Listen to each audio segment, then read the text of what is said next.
Breakfast, the most important meal of the day. That was my first task for today.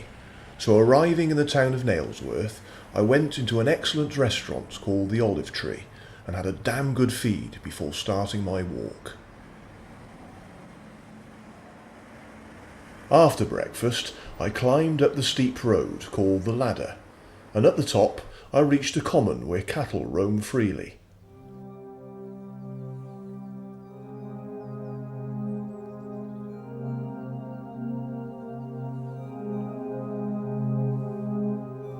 Heading into the nearby village, I found more roaming cattle in its centre.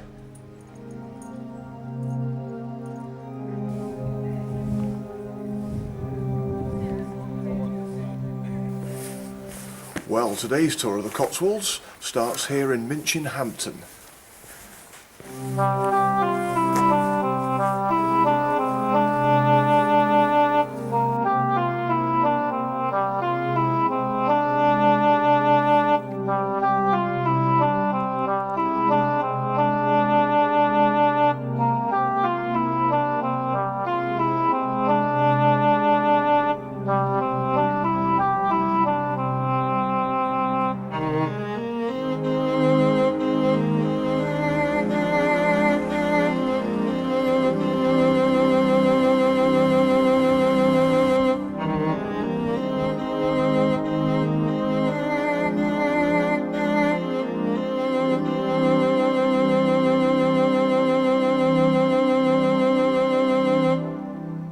Minchinhampton is an ancient market town, located in the Cotswolds 4 miles from Stroud.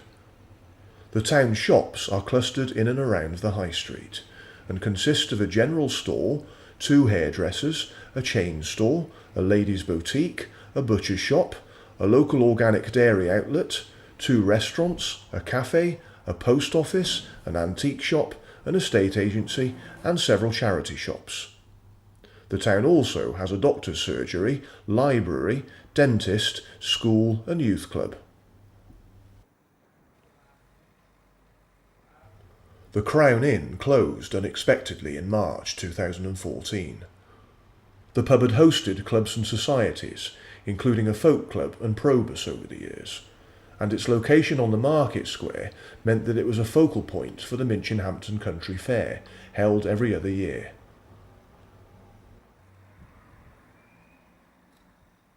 Minchinhampton is close to the home of the Princess Royal, Gatscombe Estate, which hosts the Gatscombe horse trials in late summer each year.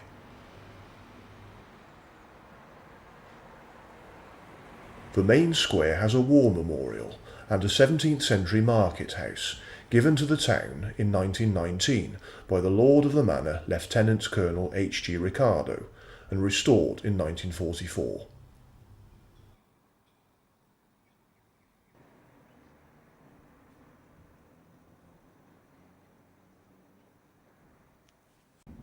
A market is held every Thursday. There is a twice-yearly craft fair at Gatscombe and a summer visit by Gifford's Circus every year. Minchinhampton was both the birthplace and country residence of novelist Joanna Trollope and the resting place of the English writer Flora Annie Steel. The religious writer and poet Mary Deverill was born and buried here. The actor Keith Allen lives in the parish.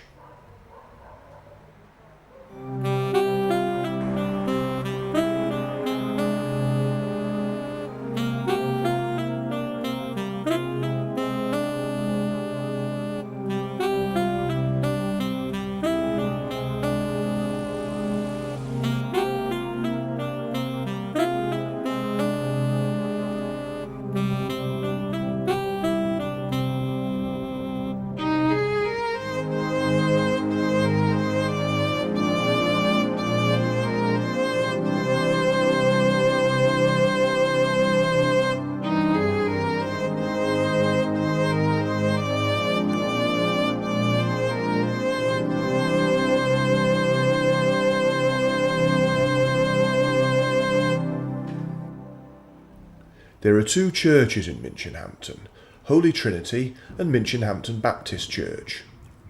The spire of Holy Trinity Church was pulled down for safety reasons in 1863, and now the stub has been completed with a coronet structure. James Bradley, the Astronomer Royal, was buried in the churchyard in 1762.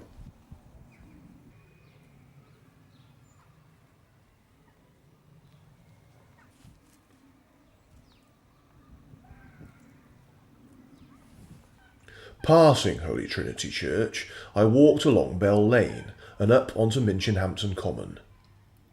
I turned left along the edge of the common, at first along a tarmac drive and later across grass, keeping all the while by the boundary of houses on my left.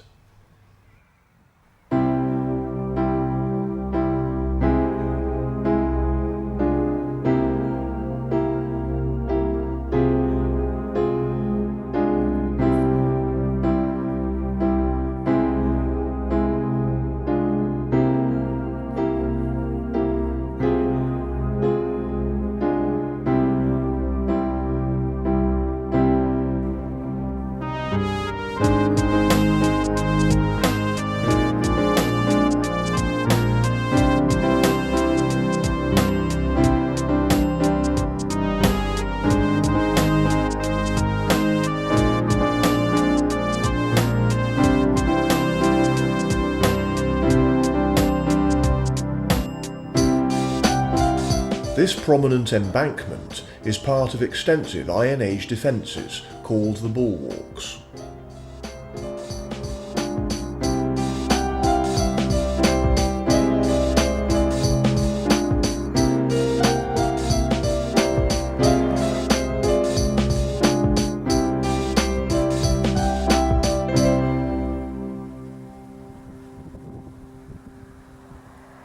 Minchinhampton Common is a 451-acre biological and geological site of special scientific interest, notified in 1972.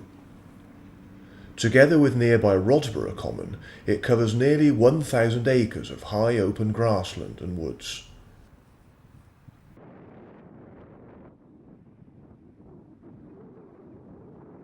The grass is used to graze cattle in the warmer months, which is administered by the Haywood, the livestock manager. Because of the cattle roaming free, there is a speed limit of 40 miles per hour in the area. Part of the common was used to house a US military field hospital during World War II.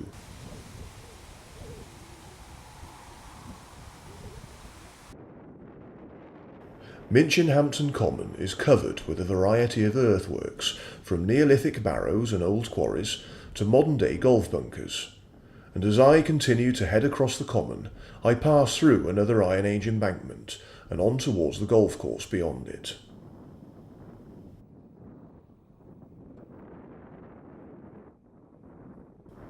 The National Trust bought Minchinhampton Common before the Second World War in order to control quarrying. It is bordered by a small group of weavers' cottages and other more modern houses. Both Minchinhampton and Rodborough Commons are on Jurassic limestone and are a central plateau with steep sides. They drop down to the Nailsworth Valley on the west side and the Froome Valley on the north side. The site designation includes the outlying areas of Iron Mills and Littleworth Commons. New Lindsay Nature Reserve adjoins the western edge of Minchinhampton Common.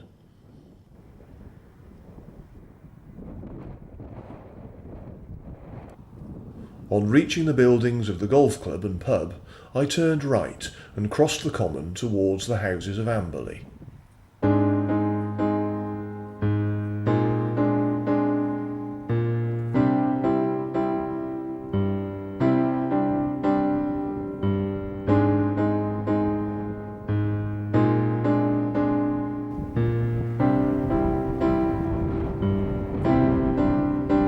I first visited Minchinhampton around 31 years ago, and that was probably around the time I made my very first visit to the Cotswolds.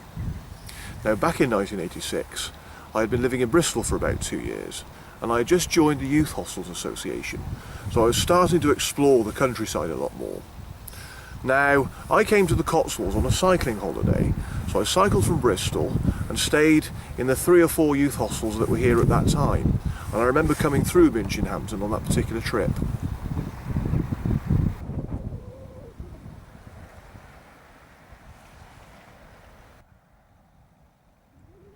As I approached Amberley, I walked past the right-hand side of the houses, making for a war memorial. From here, there was a superb view ahead over the Frome Valley.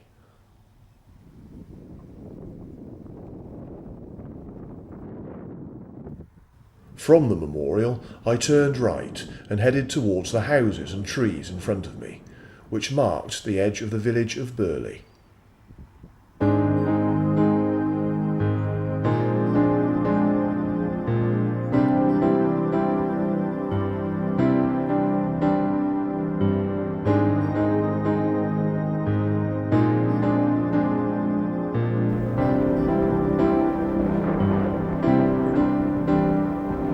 Apart from the places I visited, what I remember most about that cycling trip to the Cotswolds in 1986 was that I burnt my hands.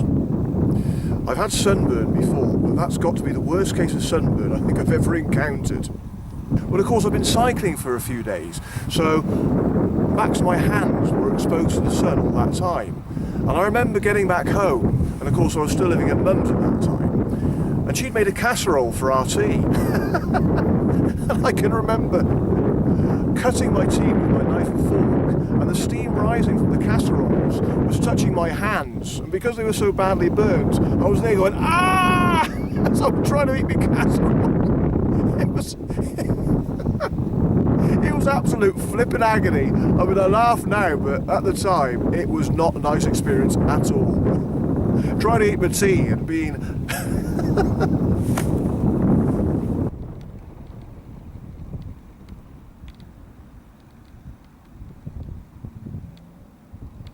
Well, today I was making very sure that I wouldn't be getting my hands burnt again, so I slowly made my way back across the common towards Minchinhampton. I had parked my car on the outskirts of the village, so leaving Minchinhampton, I drove on in the direction of my next destination.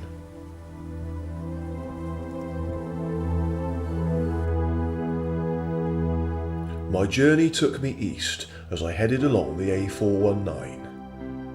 After about 4.5 miles, I reached Chapmans Cross, where I turned left along a lane signposted to Sapperton.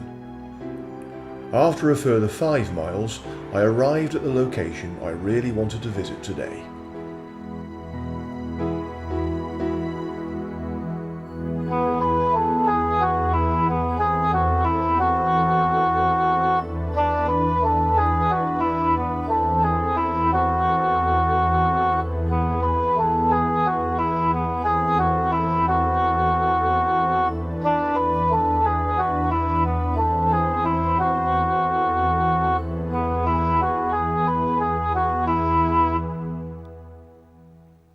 In the wonderful village of Duntisbourne Abbots, the atmosphere is idyllically peaceful. It nestles in the Cotswolds between Winstone and Duntisbourne and is perhaps the most unspoilt of the three villages.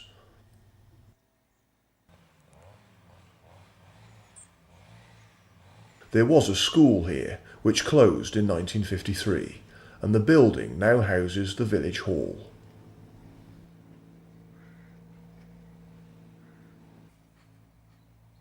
The name Duntisbourne Abbots is taken from the River Dunt, which rises in the village, and from connections with monks from the Abbey of Gloucester, who controlled the area in the 13th century.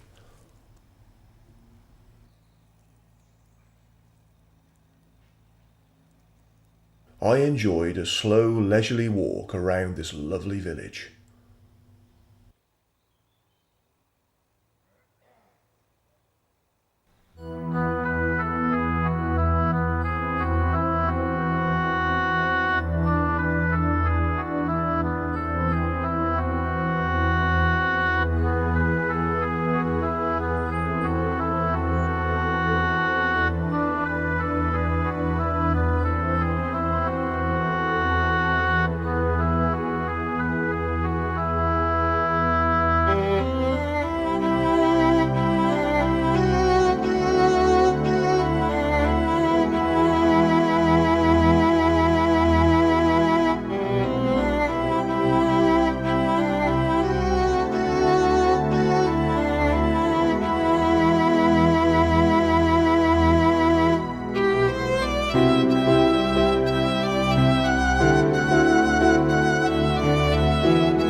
St. Peter's Church was built on the site of a wooden Saxon church.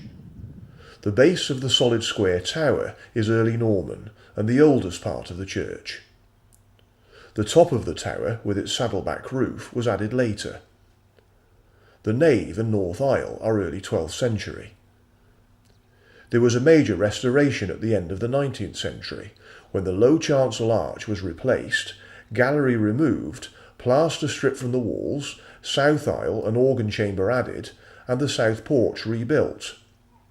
The pews and stained glass date from that period. The chancel was replastered in 1960.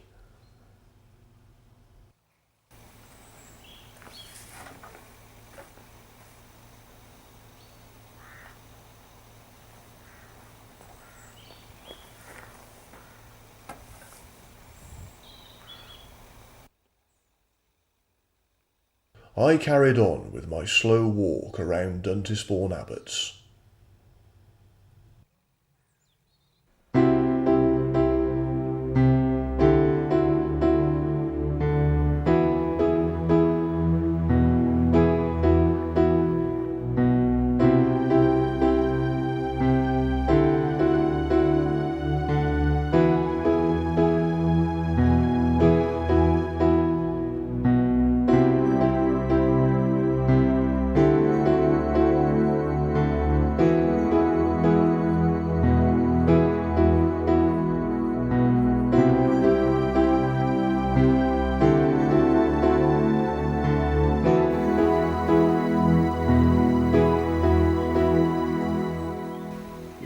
It's really peaceful here. It's so quiet I could hear a pin drop. I can just hear a few birds and that's about it. It's lovely. What a peaceful end to my day. Well, I wanted to end my day here in Duntisbourne Abbots because I do remember how beautiful this village was. And coming here now, I've not changed my mind. In fact, I go as far to say that Duntisbourne Abbots is my favourite village in the Cotswolds. But I stayed here on that cycling trip in 1986 when I was a member of the YHA. There used to be a youth hostel here. I don't think it's here now, but when I came, I think it would have been in the old rectory. But I remember then thinking how nice Duntisbourne Abbots was and how peaceful it was. So I just had to come back here today. A lovely place to end my day on this particular trip to the Cotswolds.